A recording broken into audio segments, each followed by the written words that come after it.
میرے محترم بھائیوں، دوستوں اور بزرگوں، آج کی رات 15 شعبان کی رات ہے اور یہ بڑی عظیم رات ہے۔ اس رات کی عبادت کا جو ایک پروگرام رکھا گیا ہے، اس پروگرام کو جو شروع کیا ہے وہ درود شریف سے کیا گیا ہے۔ درود شریف ایک ایسی نعمت ہے کہ جس سے علماء یہ فرماتے ہیں کہ جو آدمی درود شریف کی کثرت کرتا ہے، اللہ تبارک و تعالیٰ اس کی تمام پریشانیوں کو دور فرما دیتے ہیں۔ اور نبی کریم صلی اللہ علیہ وسلم نے فرمایا کہ جو دنیا میں درود شریف کی کثرت کرے گا تو قیامت والے دن وہ میرے قرب میں ہوگا، میرے نزدیک ہوگا۔ تو علماء یہ فرماتے ہیں کہ کثرت جو ہے وہ کم از کم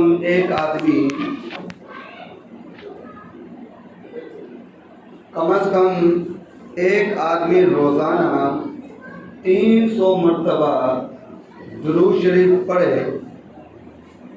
300 مرتبہ اگر درود شریف پڑھے تو وہ کثرت میں شمار ہوگا۔ تو ہمارے اکابرین کا طریقہ یہ تھا کہ وہ درود شریف کی کثرت کیا کرتے تھے۔ شیخ الحدیث حضرت مولانا زکریا کاندھوی رحمۃ اللہ علیہ نے جن لوگوں کو اجازت دی اپنے سلسلے کی تو ان کو یہی تلقین کی کہ درود شریف کی کثرت کرنا۔ حال ہی میں حضرت مولانا بہت بڑے پیر طریقت رہبر شریعت حضرت مولانا عزیز الرحمن ہزاروی رحمۃ اللہ علیہ کا انتقال ہوا ہے۔ وہ حضرت شیخ الحدیث مولانا زکریا کاندھوی رحمۃ اللہ علیہ کے خلیفہ مجاز تھے۔ تو ان کی تقریر میں نے خود سنی ہے۔ وہ فرما رہے تھے کہ بھائی درود شریف کی کثرت کرو، ہم درود شریف کی کثرت نہیں کرتے، اس وجہ سے ہماری مالی حالت بھی خراب ہے اور ہماری جسمانی حالت بھی خراب ہے۔ وہ خود فرماتے ہیں کہ جب میرے شیخ نے مجھے درود شریف کی کثرت کا حکم دیا تو اس وقت میری حالت یہ تھی کہ میں بہت غریب تھا۔ فرمایا کہ اسی درود شریف کی برکت سے، کثرت سے الحمدللہ میں نے کتنے حج کیے ہیں، کتنے عمرے کیے ہیں، یہاں تک کہ جو میرے بچے ہیں انہوں نے بھی حج بھی کیا اور عمرہ بھی کیا۔ تو بلکہ وہ ہمارے حضرات جو ہے وہ 300 مرتبہ درود شریف نہیں پڑھتے تھے، وہ تو اس طرح کثرت کرتے تھے کہ جناب 1,00,000 مرتبہ، 10,000 مرتبہ، 20,000 مرتبہ، 50,000 مرتبہ درود شریف پڑھتے تھے۔ اور وہ جب درود شریف کی محفل ہوتی تھی تو اس کو بہت پسند فرماتے تھے۔ اور وہی بزرگ جو ہیں حضرت مولانا عزیز الرحمن ہزاروی رحمۃ اللہ علیہ، میں نے ان کا بیان خود سنا ہے۔ یہ MBA چوک پر ان کا بیان ہوا تو حضرت کا بیان صرف 10 منٹ کا تھا۔ میں اس وجہ سے سننے گیا تھا کیونکہ یہ فضائل اعمال لکھنے والے جو ہیں وہ شیخ الحدیث حضرت مولانا زکریا کاندھوی رحمۃ اللہ علیہ ہیں اور یہ ان کے خلیفہ ہیں مولانا عزیز الرحمن ہزاروی رحمۃ اللہ علیہ۔ تو میں جب ان کو سننے اس وجہ سے گیا کہ یہ ہمیں کچھ باتیں بتلائیں گے جو صحبت کے اثر ان پر ہوا ہے حضرت شیخ الحدیث کا، تو وہ ہمیں بھی ہماری طرف بھی کچھ منتقل ہوگا، کچھ نصیحتیں فرمائیں گے۔ تو حضرت نے 2 ہی نصیحتیں فرمائیں۔ تو فرمایا کہ بھائی میرے پاس وقت کم ہے، مجھے آج بھی ان کے الفاظ یاد ہیں۔ فرمایا کہ میں نے آگے بھی جانا ہے، کوئی مجھے مسافہ بھی نہ کرے، میرے پاس وقت بہت کم ہے۔ کیوں مسافہ نہ کرے؟ بڑی تعداد تھی وہاں، اگر مسافہ کرنا شروع کر دیتے تو 2-2.5 گھنٹے لگ جاتے۔ آپ نے فرمایا کہ مجھے کوئی مسافہ نہ کرے، بس میں تمہیں 2 ہی نصیحتیں کرتا ہوں۔ ایک یہ کرتا ہوں کہ ذکر اللہ کی کثرت کرو، دوسرا یہ ہے کہ درود شریف کی کثرت کرو۔ اور آج ہماری حالت یہ ہے کہ جب ہم درود شریف کے لیے بیٹھتے ہیں تو ہم سے درود شریف نہیں پڑھا جاتا. جب ہم سے درود شریف پڑھا جائے گا تو انشاءاللہ تو ہمیں اس کے اثرات دنیا میں بھی نظر آئیں گے اور آخرت میں بھی نظر آئیں گے. اور دوسری بات یہ ہے کہ ہمارے کچھ بھولے بھالے دوست بھائی جب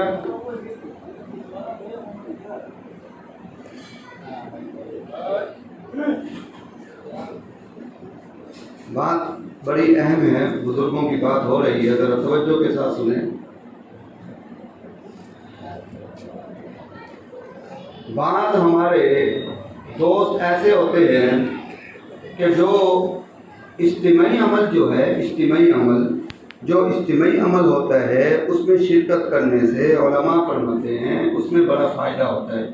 ایک تو فائدہ یہ ہوتا ہے اجتماعی عمل سے کہ ایک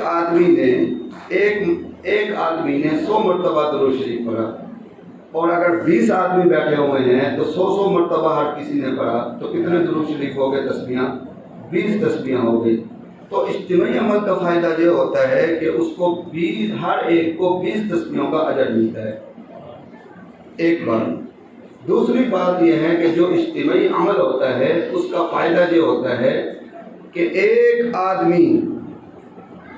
آدمی ہم میں سے اخلاص کے ساتھ جس نے درود شریف پڑھا، اجتماعی عمل میں سے ایک آدمی نے بھی اخلاص کے ساتھ درود شریف پڑھا تو اس کے اخلاص کے ساتھ پڑھنے کی وجہ سے تو جس نے بے خیالی سے بھی پڑھا اس کا بھی درود شریف قبول ہو جاتا ہے.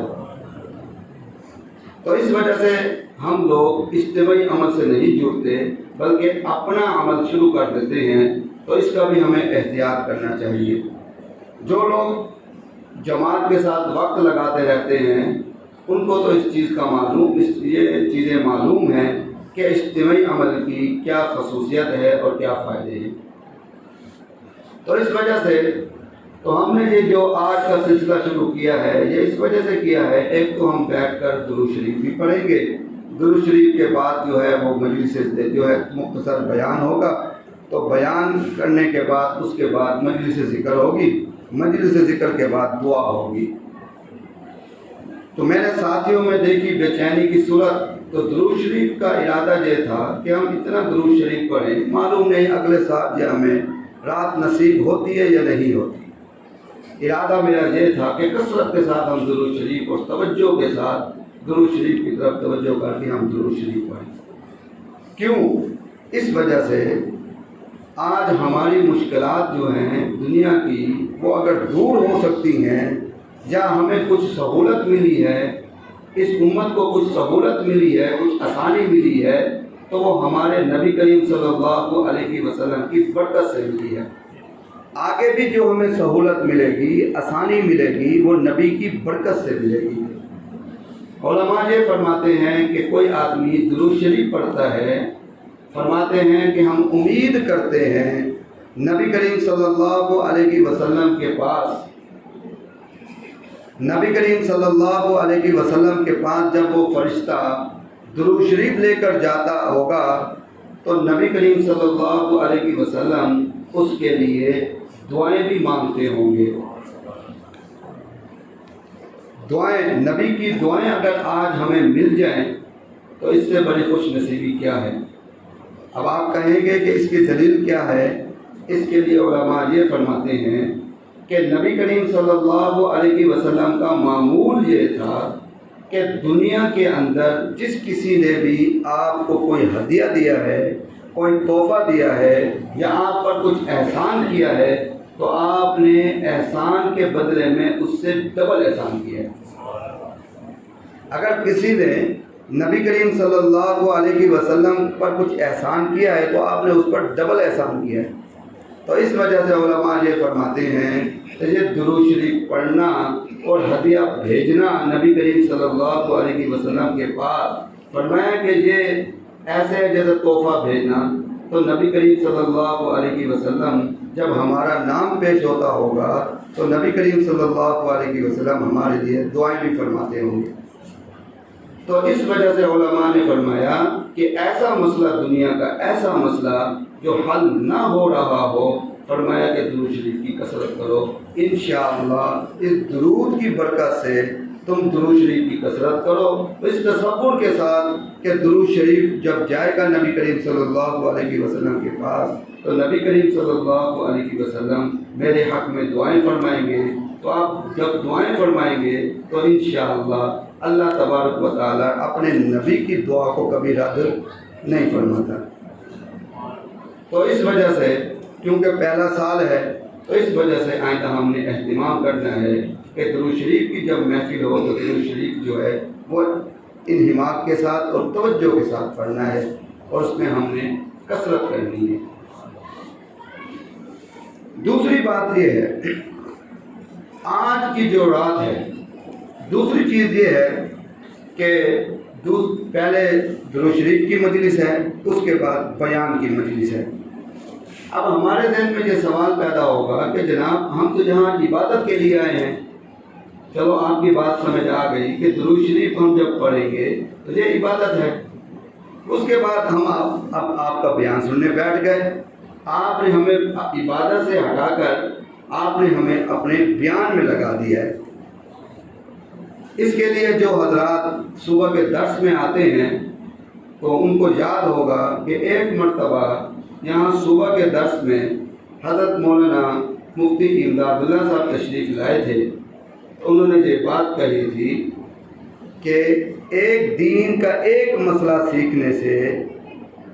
سیکھنا یہ 100 رکعت نوافل سے زیادہ اجر ہے۔ جو لوگ صبح کو درس میں آتے ہیں، اگر اس وقت وہ درس میں آئے ہیں تو پیر طریقت رہبر شریعت حضرت مولانا مفتی امداد اللہ صاحب نے یہ بات فرمائی تھی کہ دین کا ایک مسئلہ سیکھنے سے اللہ تبارک و تعالیٰ اس آدمی کو 100 نوافل سے بھی زیادہ اجر عطا فرماتے ہیں۔ اب ہم بیان بھی، اب اس سے یہ بات معلوم ہوئی کہ اس بیان کے اندر جو باتیں ہو رہی ہیں وہ شریعت کی باتیں ہو رہی ہیں، اللہ اور اس کے رسول کی باتیں ہو رہی ہیں، تو ہم یہ مسائل سیکھ رہے ہیں تو اس سے ہم بھی عبادت میں بیٹھے ہیں، تو یہ بھی عبادت چل رہی ہے۔ پھر یہ ہے، آج جب بیان کے اندر جب اللہ اور اس کے رسول کی بات ہوتی ہے تو ہماری توجہ نہیں رہتی، جب ہماری توجہ نہیں رہتی تو پھر اس کا نقصان یہ ہوتا ہے کہ ہماری اولاد ہماری بات توجہ سے نہیں سنتی۔ اب کچھ حضرات ہمارے ساتھی ایسے ہوتے ہیں کہ اللہ اور اس کے رسول کی بات ہوتی ہے تو وہ یہ سمجھتے ہیں، کھڑے ہو جاتے ہیں دوسرے کاموں میں اور ان کی توجہ نہیں ہوتی، تو یہ سمجھتے ہیں یا کچھ اور پڑھنا شروع کر دیتے ہیں۔ تو فرمایا، علماء یہ فرماتے ہیں کہ جب اللہ اور اس کے رسول کی بات ہو رہی ہو تو ادب کا تقاضا یہ ہے کہ بڑی توجہ کے ساتھ، انہماک کے ساتھ سنو۔ آج جو معاشرے کے اندر سب سے بڑا مسئلہ جو ہے اولاد کی نافرمانی ہے۔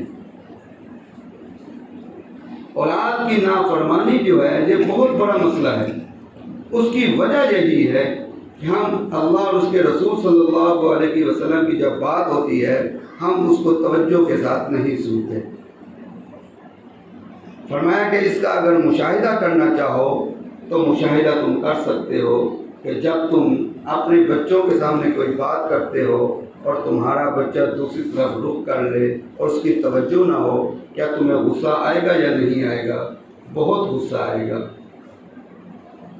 جو بڑے حضرات ہیں جن کے بچے ہیں وہ اس غصے کو محسوس کر سکتے ہیں کہ جن کی اولاد بڑی ہے، اور ان کا غصہ کتنا ہوتا ہے، ان کا اتنا غصہ ہوتا ہے، ان کا دل چاہتا ہے کہ سوٹی اٹھا کر اس کی اتنی پٹائی کروں کہ آئندہ اس کو اس چیز کی جرت نہ ہو۔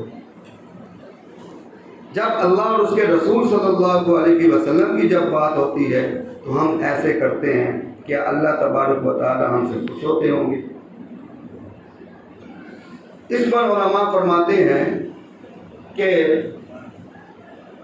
لوگ یہ کہتے ہیں کہ جناب ہم تو دین کا کام کرتے ہیں مگر اس کے برکات ہمیں نظر نہیں آتے، تو علماء یہ فرماتے ہیں کہ اس کوتاہی کی وجہ سے ان کو وہ برکات نظر نہیں آتی، اللہ تبارک و تعالیٰ ان کو برکات سے محروم کر دیتے ہیں۔ تو اس وجہ سے دین کی جو باتیں ہیں اس کو بڑی توجہ کے ساتھ سننا چاہیے، اس میں اپنی دخل اندازی نہیں کرنی چاہیے، اگرچہ وہ بات پہلے سنی ہوئی ہو یا نہ سنی ہوئی ہو پھر بھی اس کو توجہ کے ساتھ سننا چاہیے۔ اب جو تیسری بات یہ ہے کہ آج جو ہے اب میں مسائل بیان کرنے لگا ہوں۔ آج جو ہے 15 شعبان کی رات ہے۔ اب اس کے بارے میں ہمارے ہاں افراد اور تفرید کا معاملہ ہے۔ اس رات کے بارے میں افراد اور تفرید کا معاملہ ہے۔ افراد یہ ہے کہ کچھ لوگ ایسے ہیں جو اس رات کا انکار کر دیتے ہیں کہ جناب اس رات کی کوئی فضیلت قرآن و حدیث میں موجود ہے ہی نہیں۔ اور تفرید کا معاملہ یہ ہے کہ کچھ لوگ ایسے ہیں جو اس رات کو اتنا بڑھا دیتے ہیں کہ اس رات کی فضیلت رمضان المبارک کے لیلۃ القدر کی رات سے بھی زیادہ لے جاتے ہیں، اس کو تفرید کہتے ہیں۔ علماء حق یہ فرماتے ہیں کہ نہ ہم افراد میں جاتے ہیں نہ ہم تفرید میں جاتے ہیں، ہم تو وہی بات بیان کرتے ہیں جو قرآن و حدیث میں بیان کی گئی ہے۔ فرماتے ہیں کہ جو لوگ اس کا انکار کر دیتے ہیں ہم انکار نہیں کرتے، کیوں؟ اس رات کی فضیلت احادیث مبارکہ میں بیان کی گئی ہے۔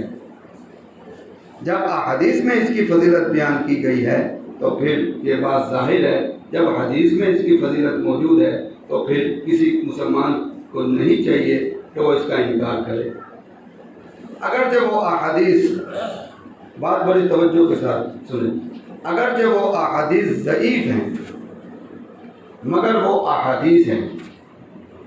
اب ضعیف احادیث کسے کہتے ہیں یہ بات سمجھیں۔ ضعیف حدیث جو ہیں، احادیث جو ہیں وہ نبی کریم صلی اللہ علیہ وسلم کی احادیث ہی ہوتی ہے۔ ان کو ضعیف اس وجہ سے کہتے ہیں کہ درمیان میں جو روایت کرنے والے راوی ہوتے ہیں، تو وہ درمیان میں ایک آدھا راوی جو ہے وہ کمزور ہوتا ہے۔ کیا کمزور ہوتا ہے؟ حافظے کے لحاظ سے کمزور ہوتا ہے، یا اس کے اندر اس طرح کی کوئی کمزوری ہوتی ہے تو اس حدیث کو ضعیف حدیث سمجھا جاتا ہے۔ مگر اس کا یہ انکار کسی محدث نے نہیں کیا کہ یہ ضعیف حدیث جو ہے نبی کریم صلی اللہ علیہ وسلم کی احادیث کا کسی نے انکار نہیں کیا۔ تو اس وجہ سے ضعیف احادیث بھی اتنی تعداد کے اندر ہیں، 10 احادیث سے ہمیں یہ بات معلوم ہوتی ہے کہ شب برات جو رات ہے اس کی فضیلت موجود ہے۔ اب یہ بات تو ہمیں معلوم ہو گئی کہ یہ رات جو ہے وہ فضیلت والی رات ہے۔ اب دوسری بات یہ ہے کہ جب یہ رات فضیلت والی ہے اور اس کی جو فضیلتیں بیان ہوئی ہے وہ فضیلتیں بخشش کے حوالے سے بہت زیادہ بیان کی گئی ہیں کہ اس رات کو بخشش کی جاتی ہے، اس رات کو فیصلے کیے جاتے ہیں، اس طرح کی فضیلتیں جو ہیں وہ اس رات کے بارے میں احادیث مبارکہ میں آئی ہے۔ اب دوسری بات یہ ہے کہ جب ہمیں یہ بات معلوم ہو گئی کہ یہ رات فضیلت والی رات ہے تو اس کے اندر ہماری کوشش یہ ہوتی ہے کہ ہم عبادت کریں۔ تو عبادت کا کوئی طریقہ مقرر ہے یا نہیں ہے؟ تو اس کے لیے اس رات کے لیے مخصوص عبادت کا کوئی طریقہ بھی احادیث کے اندر مقرر نہیں ہے۔ پھر دوسری بات یہ ہے کہ جناب جب مقرر نہیں ہے تو پھر ہم کون سی عبادت کریں؟ ہم نے وہ عبادت کرنی ہے جس کی شریعت نے ہمیں اجازت دی ہے، اور جس عبادت کی شریعت نے ہمیں اجازت نہیں دی ہے، جس کی اصل ہمیں نہیں ملتی، ہم نے وہ عبادت نہیں کرنی۔ جب ہم وہ عبادت کریں گے جس کی شریعت نے ہمیں اجازت نہیں دی تو پھر ہم گناہ کے مرتکب ہوں گے۔ ہم تو یہ سمجھیں گے کہ ہم عبادت کر رہے ہیں مگر ہم گناہ کے مرتکب ہو جائیں گے، ہم گناہ گار ہوں گے۔ مثال کے طور پر شریعت ہمیں نفل کے بارے میں بتلاتی ہے کہ نفل عبادت ایسی عبادت ہے کہ جس سے اگر آدمی اس کو اختیار کرے تو اس سے اللہ تبارک و تعالیٰ کا اس کو قرب نصیب ہوتا ہے۔ تو نفل عبادات میں سے نفل نمازیں بھی ہیں۔ اب شریعت ہمیں یہ بات تو کہتی ہے کہ نفل نماز کے بارے میں ہمیں بتلاتی ہے کہ نفل نماز کوئی بھی پڑھتا ہے تو اللہ تبارک و تعالیٰ جو نفل عبادات جو ہیں یہ آدمی کے درجات بلند ہوتے ہیں اور اللہ تبارک و تعالیٰ اس سے راضی ہوتے ہیں اور اللہ کا قرب نصیب ہوتا ہے۔ مگر شریعت نے ہمیں نفل عبادت کے بارے میں یہ حکم نہیں دیا کہ اس کی جماعت کروائی جائے۔ اب نفل عبادت کی جو جماعت ہے، اگر کوئی آدمی اس کی جماعت کروائے گا تو وہ ایسے ہے جیسے وہ شریعت بنانے والا ہے۔ شریعت بنانے والی جو صفت ہے وہ اللہ کی ہے۔ علماء فرماتے ہیں کہ اگر کوئی آدمی دین کے اندر نئی بات لے کر آتا ہے تو وہ اللہ کے ساتھ مقابلہ کرتا ہے۔ دین بنانے والی ذات کون سی ہے؟ اللہ کی ذات ہے۔ تو اس وجہ سے اگر ہم نفل عبادت کی جماعت کرائیں گے تو پھر ہم کیا کریں گے؟ دین کے اندر نئی بات لے کر آئیں گے۔ جب نیا کام کریں گے تو ہمارا مقابلہ کس سے ہو جائے گا؟ اللہ سے ہو جائے گا۔ اور دوسری چیز یہ ہے کہ اگر ہم اس کو اختیار کریں گے تو نبی کریم صلی اللہ علیہ وسلم پر ہمارا جو ہے بد اعتماد کی کیفیت پیدا ہو جائے گی۔ نعوذ باللہ من ذالک، نبی کریم صلی اللہ علیہ وسلم نے ہم تک دین پورا نہیں پہنچایا، دین تو ہم نے مکمل کیا ہے۔ نبی کریم صلی اللہ علیہ وسلم نے نفل نماز باجماعت نہیں بتلائی اور ہم نفل باجماعت پڑھ رہے ہیں، تو اس سے یہ مراد ہے کہ نبی کامل نہیں تھے اور ہم نے دین کو مکمل کیا ہے۔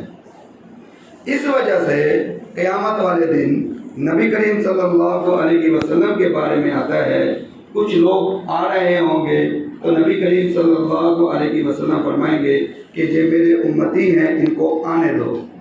فرشتے ان کو روکیں گے تو نبی کریم صلی اللہ علیہ وسلم فرمائیں گے کہ کیوں روک رہے ہو؟ میں ان کو پہچان رہا ہوں، یہ میرے امتی ہیں، ان کو آنے دو۔ تو فرشتے یہ کہیں گے کہ اللہ کے نبی، یہ وہ لوگ ہیں، یہ بات یقینی ہے یہ آپ کے امتی ہیں، مگر یہ وہ لوگ ہیں آپ کے جانے کے بعد انہوں نے دین کے اندر نئی باتیں پیدا کی تھی، تو یہ وہ لوگ ہیں۔ اب حدیث کے اندر یہ بات آتی ہے کہ نبی کریم صلی اللہ علیہ وسلم پھر ان کی طرف توجہ نہیں فرمائیں گے۔ تو اس وجہ سے ہم نے اس بات سے بھی بچنا ہے کہ دین کے اندر ان عبادات میں ہم ان راتوں میں جو ہمیں راتیں ملی ہیں ان کے اندر ہم عبادات بھی کریں، مگر کہیں ایسا نہ ہو کہ ہم کر تو عبادت رہے ہوں مگر اس عبادت سے ہم گناہ کے مرتکب ہو رہے ہوں۔ ہم نے اس چیز سے بھی بچنا ہے۔ تو اس وجہ سے ہم نے وہ عبادت اختیار کرنی ہے جس کی شریعت نے ہمیں اختیار دی ہے۔ اب اس کے لیے یہ سوال پیدا ہوتا ہے کہ جناب پھر ہم نے نفل الگ الگ کیوں نہیں پڑھے؟ تو بھائی ہم نے نفل الگ الگ پڑھے ہیں۔ عشاء کی جو نماز پڑھی ہے اس کے اندر نوافل ہیں، تو میں نے تو وہ نوافل جتنے تھے وہ میں نے پورے پڑھے ہیں، تو آپ نے نہیں پڑھے تو آپ کو بھی پڑھنے چاہیے تھے۔ اور دوسری بات یہ ہے کہ تقریباً نماز کے وقت ہونے سے پہلے تہجد کا وقت ہے تو ابھی باقی ہے، تو تہجد کی نماز کا بھی ہمیں موقع ملے گا تو گھر میں ہم تہجد کی نماز بھی پڑھیں گے انشاءاللہ، اس کا بھی ہمیں فائدہ ہوگا۔ اب تیسری بات یہ ہے اس شب برات کے بارے میں۔ اب ایک بات یہ ہے کہ اس شب برات میں عید منائی جاتی ہے۔ شب برات میں ہمارے ہاں اس کو عید منایا جاتا ہے، یہ عید ہے۔ اس کے لیے یہ بات یاد رکھیں، شریعت نے ہمیں 2 عیدیں دی ہیں۔ شریعت نے ہمیں کتنی عیدیں دی ہیں؟ 2 عیدیں دی ہیں۔ اب جب شریعت نے ہمیں 2 عیدیں دی ہیں تو پھر یہ تیسری عید نکالنے والے کون لوگ ہیں؟ یہ بھی ایسے ہی ہے جیسے نئی بات پیدا کرنا۔ شریعت نے ہمیں 2 عیدیں دی ہیں تو پھر تیسری عید نکالنے والے کون سے لوگ ہیں؟ تو وہ لوگ ہیں جو صحابہ کرام رضوان اللہ علیہم اجمعین پر تبرہ کرتے ہیں۔ تبرہ کے معنی آپ سمجھتے ہیں کہ جو صحابہ کرام رضوان اللہ علیہم اجمعین کو برا بھلا کہتے ہیں، ان کو گالی گلوچ دیتے ہیں، ان کے ایمان کا وہ انکار کرتے ہیں۔ اب سوال یہ پیدا ہوتا ہے کہ جناب وہ عید مناتے ہیں، ہم عید نہیں مناتے، ہم بھی عید منا لیتے ہیں، تو کون سے حج ہے اس کے اندر؟ اور یہ بات یاد رکھیں کہ کوئی حج اگر نہیں ہے تو میں آپ کو بتا دوں کہ ایک حج ضرور ہے جس کا نبی کریم صلی اللہ علیہ وسلم نے ذکر فرمایا کہ من تشبہ بقوم فہو منہم، جس نے جس قوم کی مشابہت کی وہ قیامت والے دن انہی کے ساتھ کھڑا ہوگا۔ اب آپ بتائیں کہ یہ حج ہے یا نہیں ہے؟ قیامت والے دن ہم ہو تو مسلمان اور ہم کھڑے کہاں ہو؟ اہل تشیعوں کے ساتھ، رافضیوں کے ساتھ۔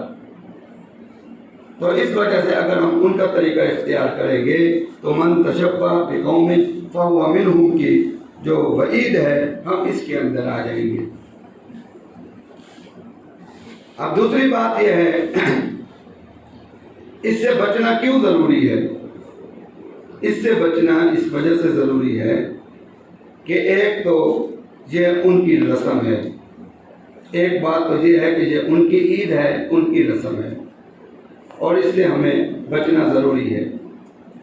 اور دوسری بات یہ ہے کہ جو رسم ہے اور جو عید مناتے ہیں ان کی عید کس چیز کی عید ہے؟ کیا کبھی ہم نے اس بات پر غور کیا ہے کہ ان کی یہ عید کس چیز کی عید ہے؟ عید کے معنی خوشی کے ہوتے ہیں، ان کو اس دن کس چیز کی خوشی ہے؟ وہ عید کیوں کہتے ہیں؟ وہ اس وجہ سے عید کہتے ہیں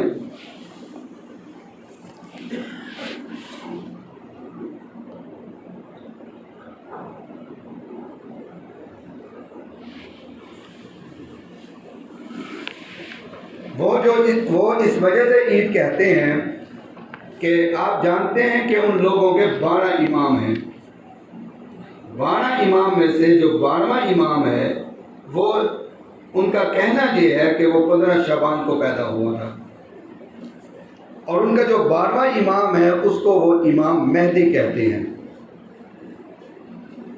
ہمارے امام مہدی اور ان کے امام مہدی میں فرق یہ ہے کہ ہمارا امام مہدی وہ ہے جس کی نشانیاں نبی کریم صلی اللہ علیہ وسلم نے بتلائی ہیں، ان کا امام مہدی وہ ہے جس کی نشانیاں نبی کریم صلی اللہ علیہ وسلم نے نہیں بتلائیں۔ بہت ساری علامات ہیں جو نبی کریم صلی اللہ علیہ وسلم نے بتلائی ہیں، مگر وہ علامات میں سے ایک علامت بھی ان کے امام مہدی کے اندر وہ نظر نہیں آتی۔ اب یہ خوشی کیوں مناتے ہیں؟ اب ان کا نظریہ یہ ہے، یہ کہتے ہیں، آپ کے علم میں یہ بات ہوگی کہ یہ قرآن کا بھی انکار کرتے ہیں۔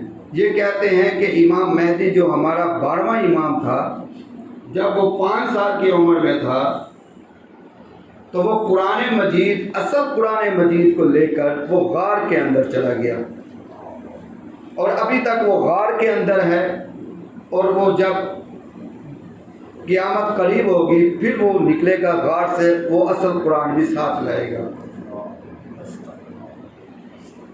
اب یہ ساری باتیں ٹھیک ہیں، اس کے ساتھ ساتھ پھر یہ 12ویں امام پر اتنی خوشی کیوں منا رہے ہیں؟ پہلے امام پر یہ اتنی خوشی نہیں مناتے، دوسرے امام پر اتنی خوشی نہیں مناتے، تیسرے امام پر نہیں مناتے، اسی طریقے سے چوتھے، 5ویں، 6، 7ویں، 8ویں، 9ویں، 10ویں، 11ویں امام پر بھی اتنی خوشی نہیں مناتے، تو 12ویں امام پر اتنی خوشی کیوں مناتے ہیں؟ تو 12ویں امام پر ان کی خوشی منانے کا مقصد یہ ہے کہ یہ کہتے ہیں کہ جو ہمارا 12واں امام ہے، نعوذ باللہ من ذالک، جب وہ آئے گا، ظاہر ہوگا، تو وہ سیدھا مدینہ منورہ جائے گا، نعوذ باللہ من ذالک، نبی کریم صلی اللہ علیہ وسلم کی قبر کو بھی شک کرے گا اور ان کو وہاں پہ کھڑا کرے گا اور ان سے بیعت لے گا۔ اب نبی سے بڑھ کر کوئی ہے؟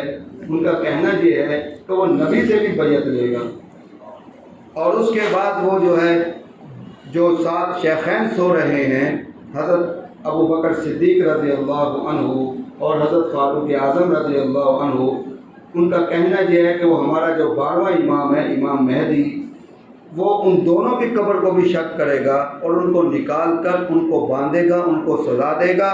جتنے دنیا کے اندر زنا ہوئے ہیں، جتنے ظلم ہوئے ہیں، وہ ظلم چاہے وہ زنا کی وجہ سے ہے یا قتل کی وجہ سے ہے، وہ ساری سزائیں جتنی بھی اب تک ہوئی ہیں، وہ ساری سزائیں جو ہے وہ ان کو دے گا۔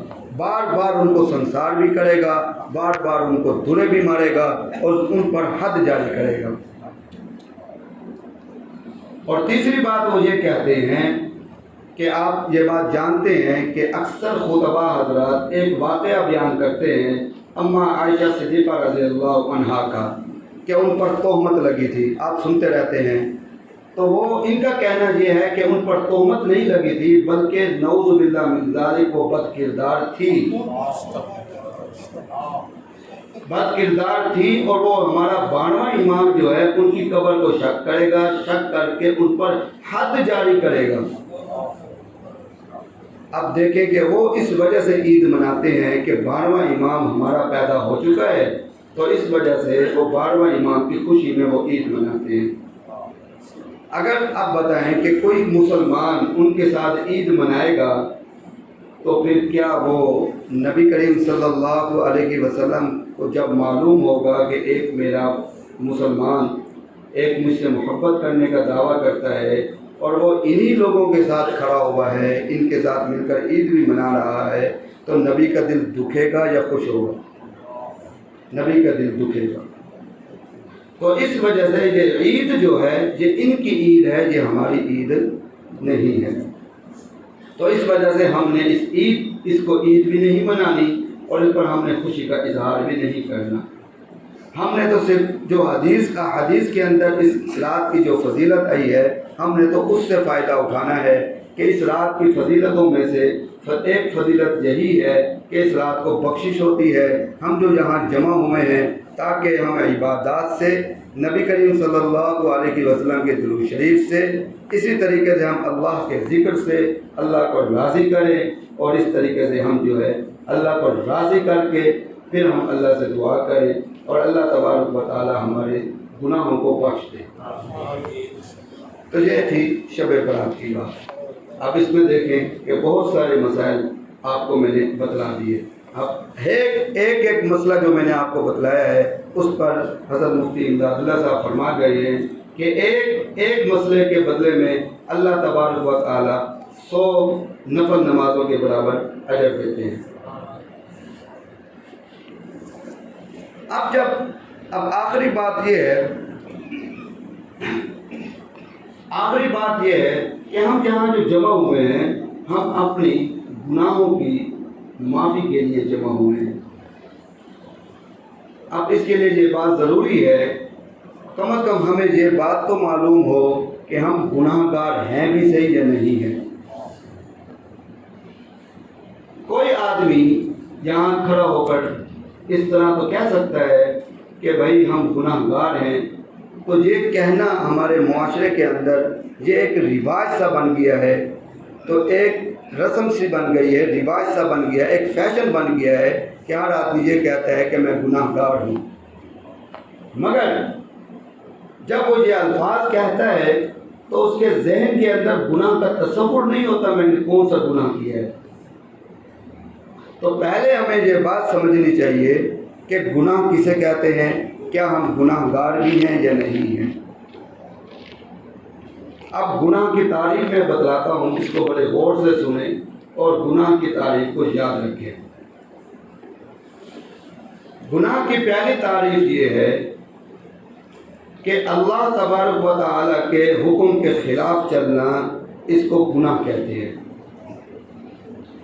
اب ہمارے ذہن میں یہ بات آ گئی ہے کہ کتنے احکام ہیں جس کا اللہ نے ہمیں حکم دیا ہے اور کتنے احکامات ہم نہیں مانتے، اللہ کے احکامات پر عمل نہیں کرتے، تو خود بخود ہمارے دل میں یہ بات آ گئی کہ واقعی ہم تو گناہ گار ہیں۔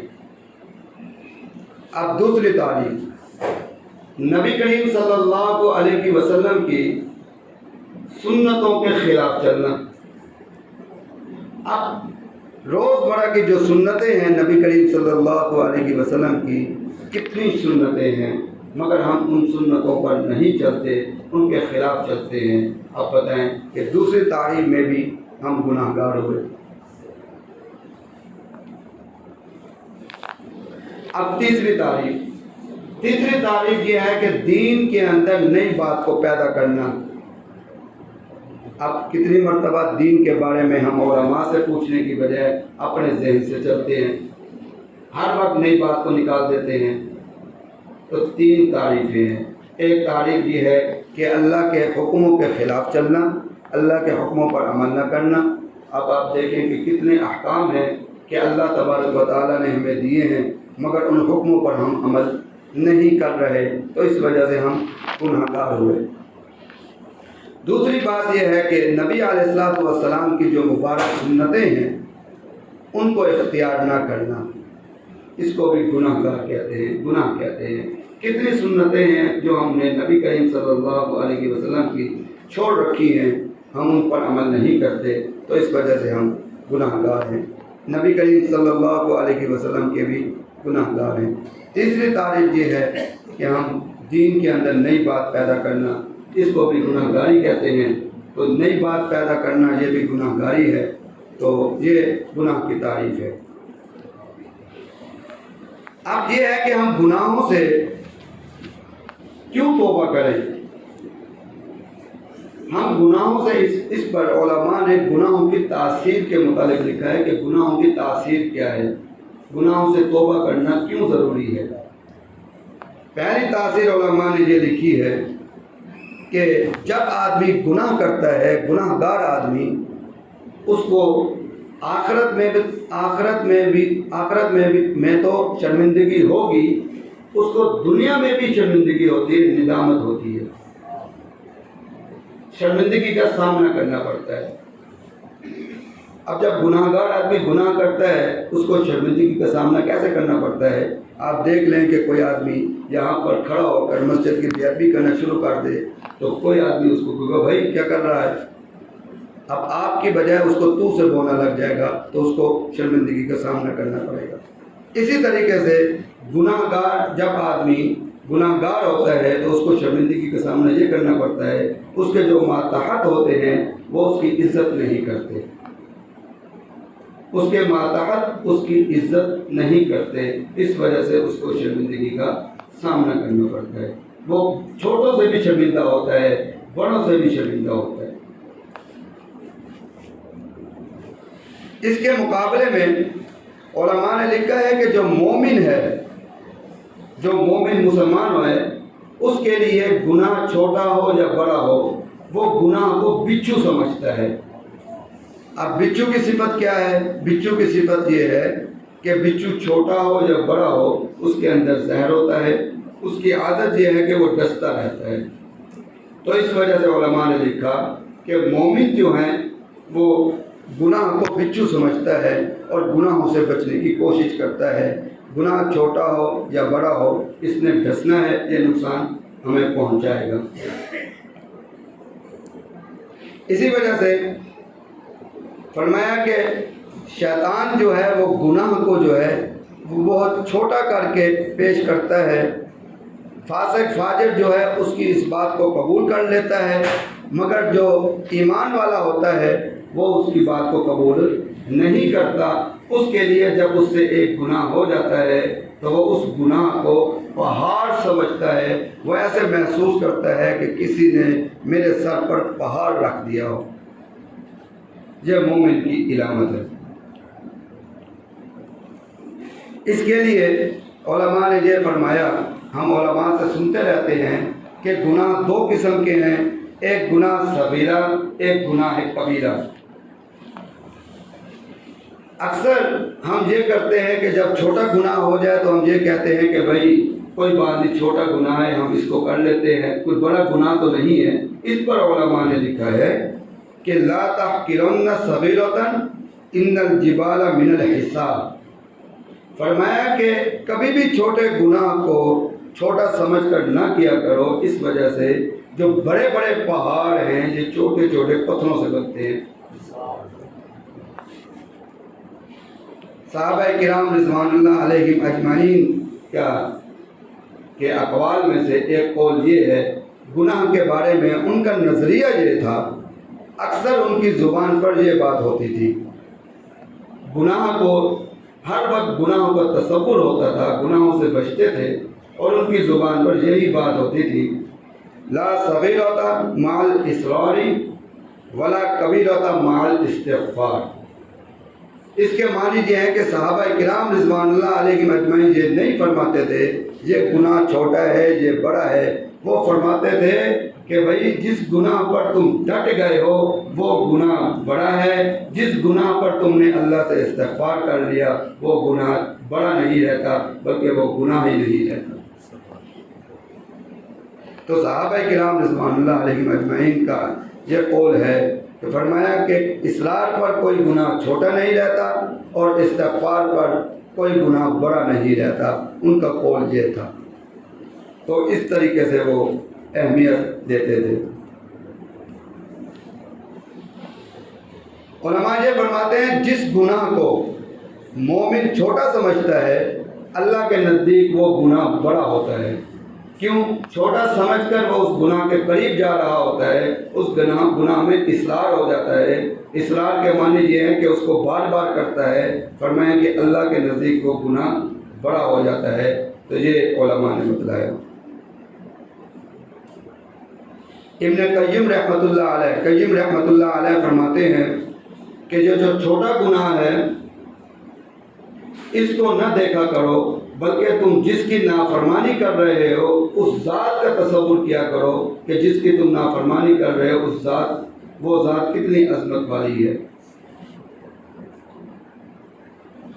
اس پر ایک بزرگ نے فرمایا، ان کے دل میں القاء ہوا کہ اللہ تبارک و تعالیٰ فرماتے ہیں کہ میرے جو بندے ہیں یہ بھی بڑے عجیب ہیں، یہ جو میرے بندے ہیں یہ بھی بڑے عجیب ہیں کہ جب یہ گناہ کرتے ہیں تو سب کے دروازے بند کر لیتے ہیں سوائے میرے دروازے کو چھوڑ کر، سب کے دروازے بند کر دیتے ہیں گناہ کرتے وقت سوائے میرے دروازے کو چھوڑ کر، میرے بندے مجھے سب سے چھوٹا سمجھتے ہیں۔ تو ایک بزرگ یہ ان کے دل میں یہ بات کی القاء ہوئی تو انہوں نے یہ بات فرمائی۔ اور ہے بھی ایسے کہ ہم جب گناہ کے اندر مبتلا ہوتے ہیں تو سب کے دروازے بند کر دیتے ہیں سوائے اللہ کا دروازہ ہم بند نہیں کر پاتے، دروازہ بند نہیں کرتے۔ کیوں؟ اس وجہ سے کہ ہمارے دلوں کے اندر اللہ کا خیال ہوتا ہی نہیں ہے، یعنی اللہ کو ہم بہت چھوٹا سمجھتے ہیں۔ علماء یہ فرماتے ہیں چھوٹے اور بڑے گناہ کی تعریف کرتے ہوئے فرماتے ہیں کہ اگر چھوٹے سے گناہ پر اللہ کا عدل مانگو گے، فرمایا کہ اس سے بڑا گناہ کوئی نہیں ہے۔ فرمایا کہ بڑے گناہ پر بھی اللہ کا فضل مانگو گے، فرمایا کہ اس سے چھوٹا گناہ کوئی نہیں ہے۔ جس گناہ پر اللہ کا عدل مانگو گے، فرمایا کہ وہ بہت بڑا گناہ ہے، جس پر اللہ کا فضل مانگو گے، فرمایا کہ وہ چھوٹا گناہ ہے۔ اس پر ایک بزرگ یہ واقعہ بیان فرما رہے تھے کہ فرمایا کہ دو ساتھی تھے، ایک نے کسی کو قتل کر دیا، ایک آدمی نے، دو دوست تھے تو ایک نے کسی کو قتل کر دیا تو دونوں پکڑے گئے۔ جو قتل کرنے والا تھا اس نے دعا مانگی، یا اللہ فضل کا معاملہ فرما، اور جو بے گناہ تھا اس نے کہا کہ اللہ عدل کا معاملہ فرما۔ تو بزرگ فرماتے ہیں کہ جس نے فضل کی دعا مانگی وہ تو چھوٹ گیا، جس نے عدل کی دعا مانگی اس کو پھانسی لگ گئی۔ اب اس دور کے جو بزرگ تھے انہوں نے کہا اللہ تبارک و تعالیٰ سے، یا اللہ جو قاتل تھا اس کو تو آپ نے چھوڑ دیا اور جو بے گناہ تھا اس کو پھانسی لگ گئی۔ تو فرماتے ہیں کہ مجھے القاء فرمایا اللہ تبارک و تعالیٰ نے کہ اس نے مجھ سے فضل مانگا تھا تو میں نے فضل کیا ہے، اور جو بے گناہ تھا اس نے مجھ سے عدل مانگا تھا اور میں نے اس کے ساتھ عدل کیا ہے۔ دونوں نے جو کچھ مانگا تھا میں نے ان کو ان کے مطابق دیا ہے۔ اس نے فضل مانگا، میری فضل بڑی وسیع ہے، میں نے اس پر فضل کر دیا، اس کو چھوڑ دیا۔ اور جس نے عدل مانگا تھا، فرمایا کہ اس نے عدل مانگا تھا، یہ قاتل تھا، تو اس نے جان بوجھ کر ایک مرتبہ ایک چونٹی کو قتل کیا تھا۔ تو اس نے عدل مانگا، تو اس وجہ سے اس عدل کا تقاضا یہی تھا کہ قتل کے جان کے بدلے میں جان، تو چونٹی کی جان لی اس نے، اب اس کے بدلے میں اس کی جان دی گئی۔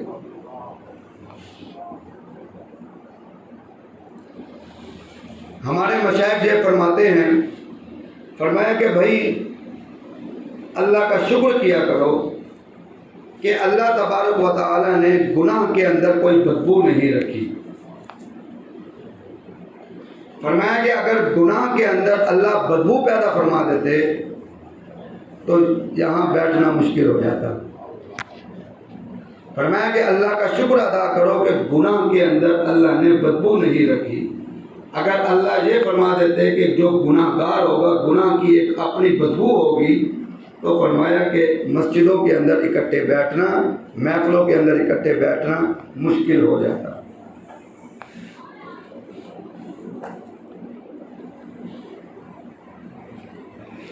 اور اس پر ہمارے مشائخ فرماتے ہیں کہ بھائی ہمارے ہاں ایسا ہوتا ہے کہ کوئی آدمی ہوتا ہے کہ اس کی دین کی وجہ سے معاشرے کے اندر کوئی عزت ہوتی ہے، یا معاشرے کے اندر کوئی عزت ہوتی ہے، فرمایا کہ اس کو خوش نہیں ہونا چاہیے۔ کیوں کہ اس وجہ سے اگر کوئی آدمی اگر آپ کی تعریف کر رہا ہے تو ایسا سمجھے کہ وہ آپ کی تعریف نہیں کر رہا بلکہ وہ اللہ کی ستاری کی تعریف کر رہا ہے۔ اللہ نے آپ کے گناہوں پر پردہ ڈال رکھا ہے، اگر اللہ آپ کے گناہوں پر پردہ نہ ڈالتا تو یہ آپ کی تعریف نہ کرتا۔ یہ جو تعریف کر رہا ہے یہ اللہ کی ستاری کی تعریف کر رہا ہے کہ اللہ کی ایک صفت یہ ہے کہ اللہ تبارک و تعالی گناہوں پر پردہ فرما دیتے ہیں، گناہوں کو ظاہر نہیں فرماتے۔ ہمارے مشائخ یہ بات کہتے ہیں، فرماتے ہیں کہ جب آدمی کسی گناہ کے اندر مبتلا ہوتا ہے تو پھر اس کی مثال، اس کا جسم جو ہے مثالی جسم اس کا تبدیل ہو جاتا ہے، اگرچہ وہ ظاہراً جسم ظاہراً شکل اس کی تبدیل نہیں ہوتی۔ اس پر علماء نے لکھا ہے کہ جس آدمی کے اندر حرص ہوتا ہے، فرمایا کہ اس کی شکل جو ہے مثالی شکل کتے کی طرح ہو جاتی ہے، اور جس کے اندر بے حیائی زیادہ ہوتی ہے، فرمایا کہ اس کی مثالی شکل جو ہے وہ خنزیر کی طرح ہو جاتی ہے۔ اور یہ بات ہمارے جو اکابر تھے، مشائخ تھے، کسی نہ کسی پر اس بات کو اللہ تبارک و تعالی نے منکشف بھی فرمایا۔ ایک بہت بڑے بزرگ تھے، شاہ ولی اللہ محدث رحمۃ اللہ علیہ، ان کے صاحبزادے شاہ عبدالعزیز رحمۃ اللہ علیہ کے بارے میں آتا ہے، بہت بڑے اللہ کے ولی تھے، ہر وقت اللہ کے ذکر میں مشغول رہتے تھے، اللہ کی عبادت میں رہتے تھے، دین میں لگے ہوئے تھے، وقف کر رکھا تھا انہوں نے۔ اللہ نے ان کو اتنا حسن عطا فرمایا تھا، اتنا نور عطا فرمایا تھا کہ وہ جب اپنے مدرسے سے نکلتے تو مسجد دور ہوتی، تو راستے سے جب نکلتے تھے تو لوگ ان کو دیکھنے کے لیے راستے میں کھڑے ہو جاتے تھے، اور اللہ نے ان کو اتنا نور عطا فرمایا تھا۔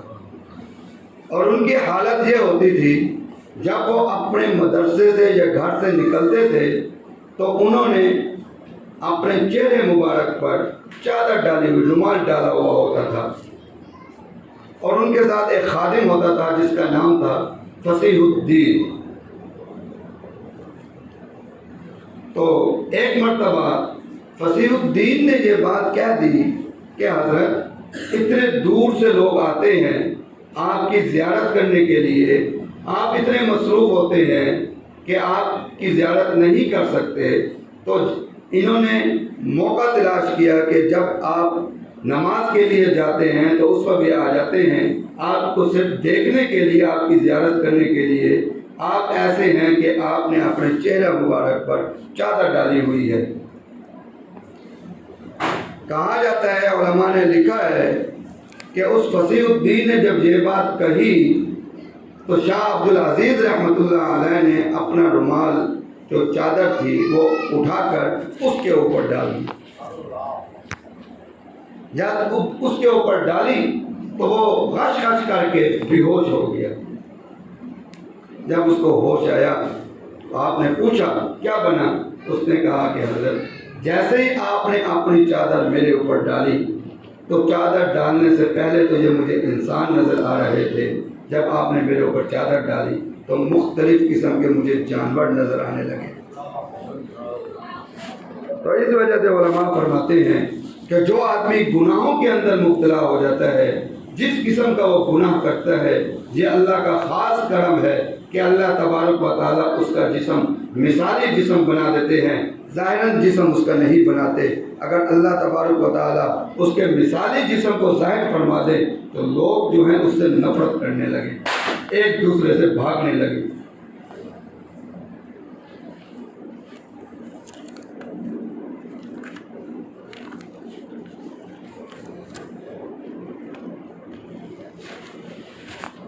اور ہمارے مشائخ یہ بات کہتے ہیں، فرماتے ہیں کہ بھائی ہمارے ہاں بڑی عجیب صورتحال ہے کہ کچھ لوگ ایسے ہوتے ہیں جو خود گناہ کرتے ہیں، گناہ کرنے کی وجہ سے اپنی آخرت کو برباد کر دیتے ہیں۔ فرمایا کہ کچھ لوگ ان سے بھی زیادہ بد نصیب ہوتے ہیں جو دوسروں کی وجہ سے اپنی آخرت کو برباد کر دیتے ہیں، دوسروں کی وجہ سے، دوسروں کی گناہوں کی وجہ سے اپنی آخرت کو برباد کر دیتے ہیں۔ اس پر ایک بزرگ تھے احنف بن قیس رحمۃ اللہ علیہ، جو حضرت فاروق اعظم رضی اللہ عنہ کی دور میں موجود تھے اور دونوں ایک ہی مجلس میں بیٹھے ہوئے تھے۔ تو حضرت فاروق اعظم رضی اللہ عنہ نے احنف بن قیس رحمۃ اللہ علیہ سے پوچھا کہ آپ یہ بتائیں کہ جاہل کسے کہتے ہیں؟ تو آپ نے فرمایا کہ حضرت جاہل اس کو کہتے ہیں جو دنیا کی خاطر اپنی آخرت کو برباد کر دے۔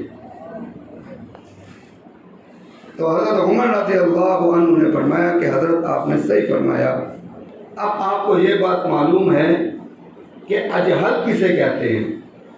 اجہل اس کو کہتے ہیں جو سب سے زیادہ بڑا جاہل ہو۔ اجہل کس کو کہتے ہیں؟ تو انہوں نے فرمایا کہ حضرت یہ مجھے معلوم نہیں ہے۔ تو حضرت فاروق اعظم رضی اللہ عنہ نے فرمایا کہ اجہل اس کو کہتے ہیں جو دوسرے کی دنیا کی خاطر اپنی آخرت برباد کر دے۔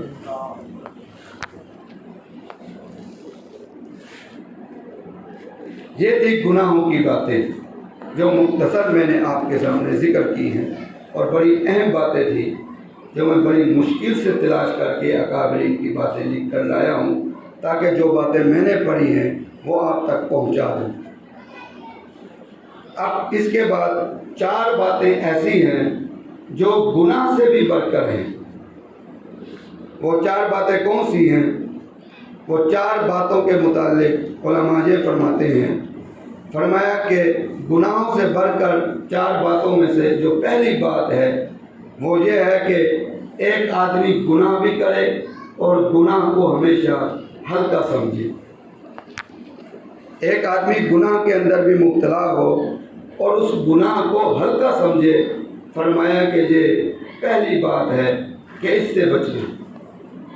اگر آدمی گناہ کو ہلکا سمجھے گا تو اس کا نقصان یہ ہوگا کہ کبھی بھی اس کو توبہ کی توفیق نہیں ہوگی، کیونکہ وہ گناہ کو ہلکا سمجھتا رہے گا جہاں تک کہ اسی گناہ کے ساتھ ہی وہ دنیا سے رخصت ہو جائے گا۔ دوسری بات یہ فرمایا کہ جو گناہ سے بھی زیادہ خطرناک ہے، فرمایا کہ گناہ پر خوش ہونا۔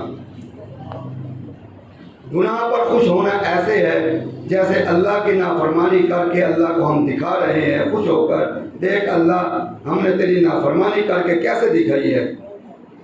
فرمایا کہ جو آدمی گناہوں پر خوش ہوتا ہے تو وہ بھی جو ہے دنیا کا بھی نقصان کرتا ہے اور آخرت کا بھی نقصان کرتا ہے، اس کو بھی توبہ کی توفیق نہیں ہوتی۔ تیسری بات علماء نے یہ لکھی ہے، گناہوں پر اصرار کرنا۔ کبھی ایک گناہ کو بار بار نہ کرو، ایک مرتبہ گناہ ہو گیا ہے اس پر اصرار نہ کرو، اس کو چھوڑ دو، اس پر توبہ کر لو۔ فرمایا کہ توبہ ضرور کرو، اس کے بعد اگر پھر وہ دوبارہ گناہ ہو جاتا ہے تو اللہ کا خاص کرم ہے، وہ اصرار نہیں ہے۔ یہ بات یاد رکھیں، گناہ پر اصرار یہ ہے کہ آدمی گناہ کے ساتھ گناہ کرتا جائے اور درمیان میں توبہ نہ کرے۔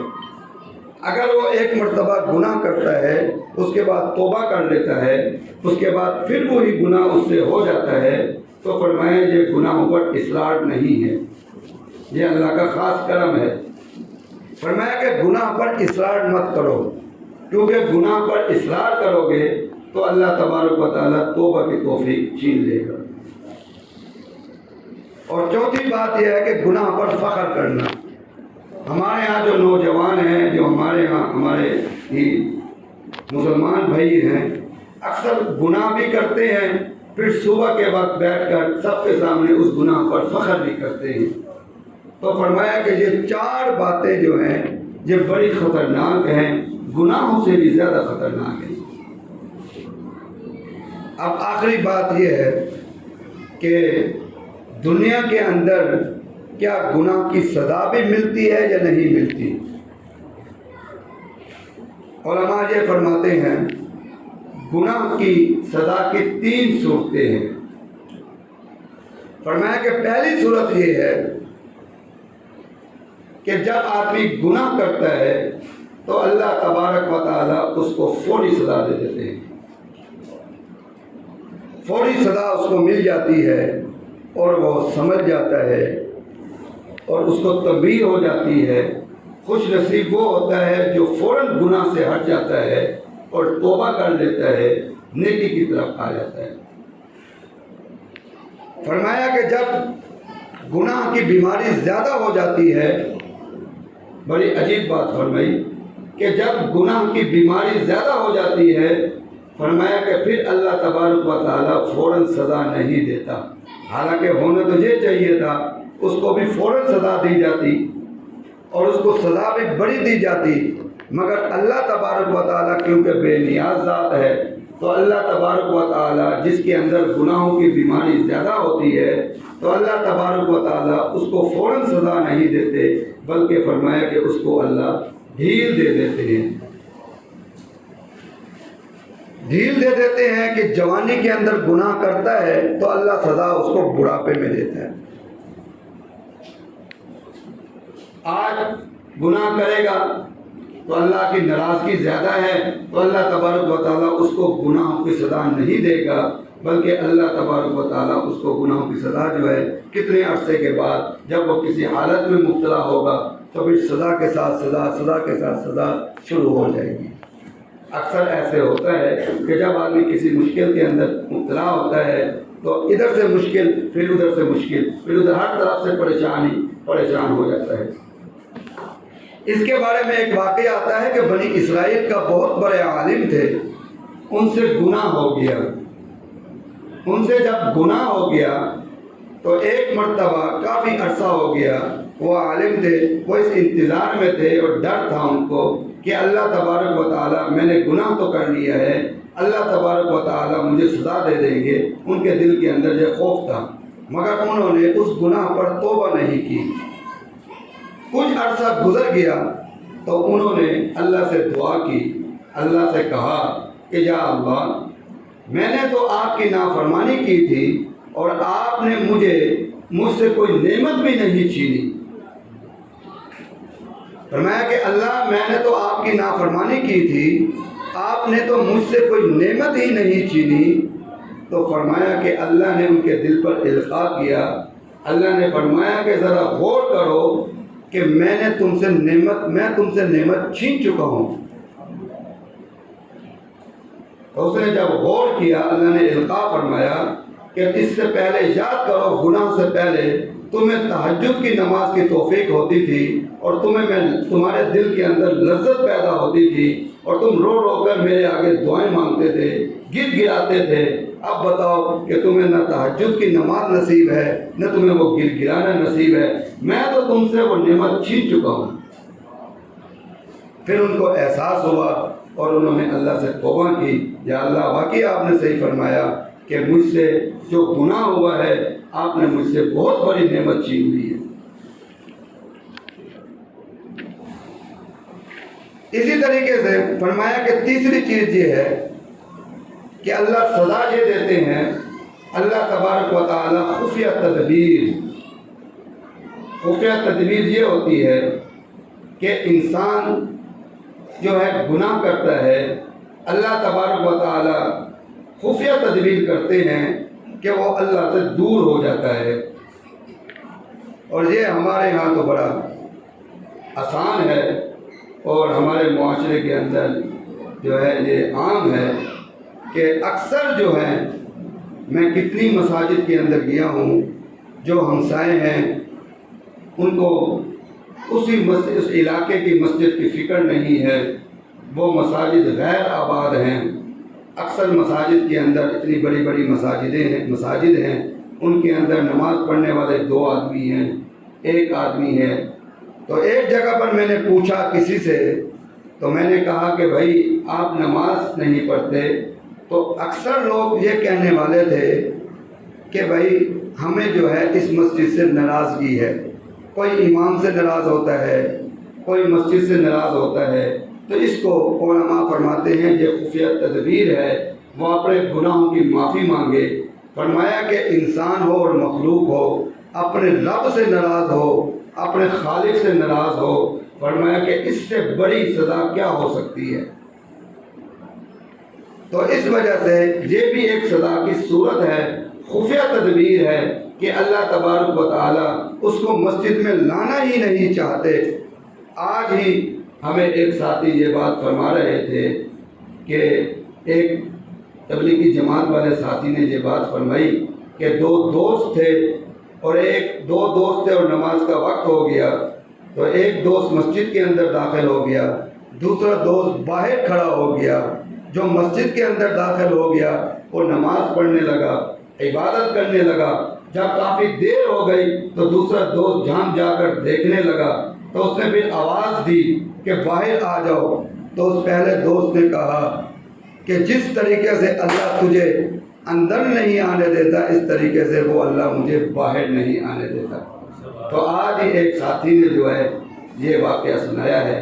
تو جو آدمی مسجد سے ناراض ہوتے ہیں اور مسجد سے دور چلے جاتے ہیں، وہ یہ نہ سمجھیں کہ یہ ہمارا کمال ہے، بلکہ اس بات پر غور کریں یہ اللہ کی خفیہ تدبیر چل رہی ہے۔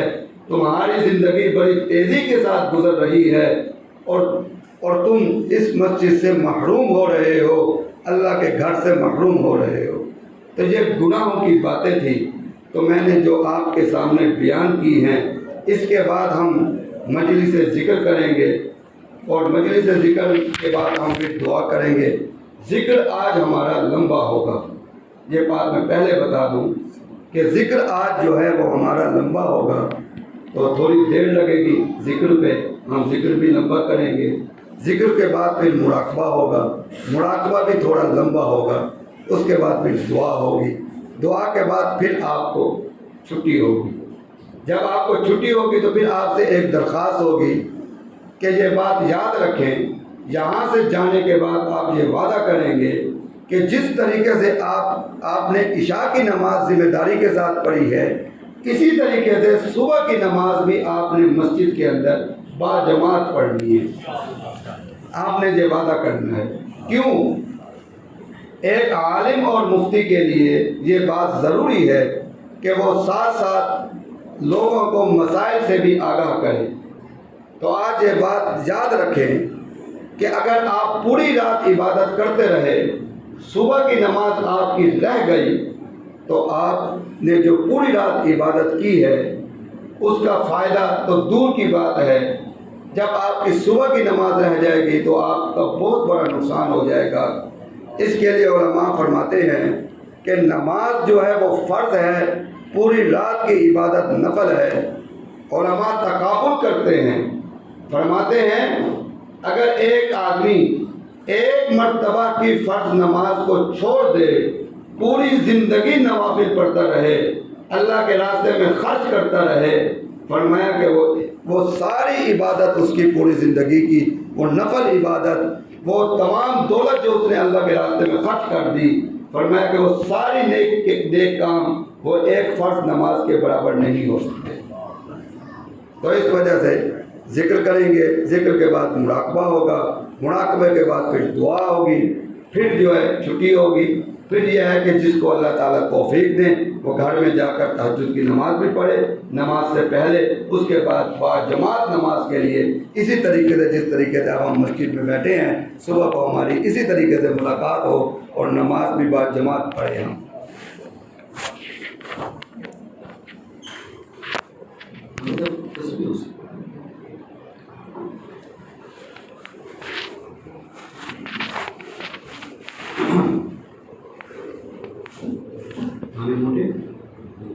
موٹے کام کتنا لگتے ہیں؟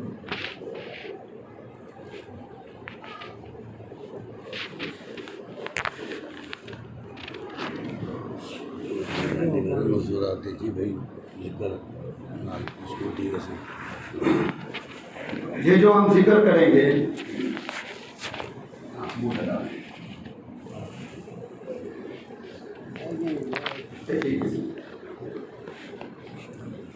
یہ جو ہم ذکر کریں گے، ذکر کے بڑے فوائد ہیں۔ ہمارے اکابرین جو ہیں وہ ذکر کرتے تھے۔ حضرت شیخ الحدیث مولانا زکریا کانوری رحمۃ اللہ علیہ کا یہ ذکر کا طریقہ ہے، اس کو چشتی سلسلے کا ذکر کہتے ہیں۔ تو یہ ذکر کرنے سے بڑا فائدہ ہوتا ہے اور اس سے تمام پریشانیاں بھی دور ہوتی ہیں، مشکلات بھی دور ہوتے ہیں اور دین پر چلنا آسان ہو جاتا ہے۔ تو ذکر جو ہے وہ انہمام کے ساتھ کریں، انہمام کے ساتھ۔ یہ ذکر جو ہوتا ہے چشتی سلسلے کا، یہ اونچی آواز سے ہوتا ہے۔ اونچی آواز سے مراد یہ ہے کہ بس اتنی آواز ہو کہ آدمی خود سن سکے، اتنا زور سے نہ ہو کہ دوسرا آدمی پریشان ہو جائے۔ اس سے یہ ہے کہ اگر زیادہ زور سے ذکر کرے گا اس سے آدمی جلدی تھک جاتا ہے، اس سے یہ ہے کہ آدمی تھکے گا نہیں۔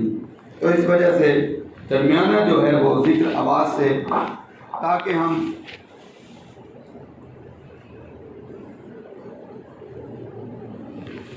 کافی دیر تک ذکر کرتے رہیں۔ اور دوسری بات یہ ہے کہ یہ ذکر صرف آج یہاں نہیں ہو رہا، بلکہ یہ ذکر مجالس ذکر کا سلسلہ ہمارا تقریباً 1-2 سال سے تقریباً زیادہ عرصہ ہو گیا ہے، یہ سلسلہ جاری ہے۔ اسی طریقے سے مجالس ذکر کے اندر ہم اکٹھے ہوتے ہیں، مہینے کا ایک دن مقرر ہوتا ہے اور مختلف مساجد کے اندر ہم جمع ہوتے ہیں، جمع ہو کر پھر اجتماعی طور پر ہم اللہ کا ذکر کرتے ہیں۔ اس سے الحمدللہ جو لوگ جڑے ہوئے ہیں تو انہوں نے وہ خود بھی مشاہدہ کر رہے ہیں کہ ان کو ذکر کا کتنا فائدہ ہو رہا ہے۔ تو وہ کچھ چیزیں ایسی ہوتی ہیں جو بتلانے کی نہیں ہوتی، آدمی بتلانا چاہے تو نہیں بتلا سکتا۔ جس طریقے سے اگر کسی کو کہا جائے کہ بھائی اگر تم گڑ کھاتے ہو تو گڑ کے مٹھاس اور اسی طریقے سے آم کے مٹھاس میں فرق بتلاؤ، تو آدمی یہ کہے گا کہ بھائی دونوں کے مٹھاس کا فرق تو ہے مگر میں آپ کو بیان نہیں کر سکتا۔ جب تک کہ آپ خود دونوں کا مٹھاس نہیں کھاؤ گے تو آپ کو فرق محسوس نہیں ہوگا۔ تو اس وجہ سے جب آپ ہماری مجالس ذکر میں شمولیت کریں گے، ذکر کریں گے، تو ذکر کی لذت اور ذکر کی مٹھاس جو ہے آپ خود محسوس کریں گے۔ ایک بہت بڑے بزرگ حضرت مولانا اشرف علی تھانوی رحمۃ اللہ علیہ کے پاس ایک توکل شاہ صاحب رحمۃ اللہ علیہ بہت بڑے بزرگ تھے، تو حضرت کی خدمت میں آتے تھے اور ایک مرتبہ کہنے لگے کہ مولوی اشرف میں آپ کو کیا بتاؤں، جب میں اللہ کا ذکر کرتا ہوں تو میرے منہ میں مٹھاس آ جاتا ہے۔ پھر فرمایا اللہ کی قسم جب میں ذکر کرتا ہوں میرے منہ میں مٹھاس آ جاتا ہے۔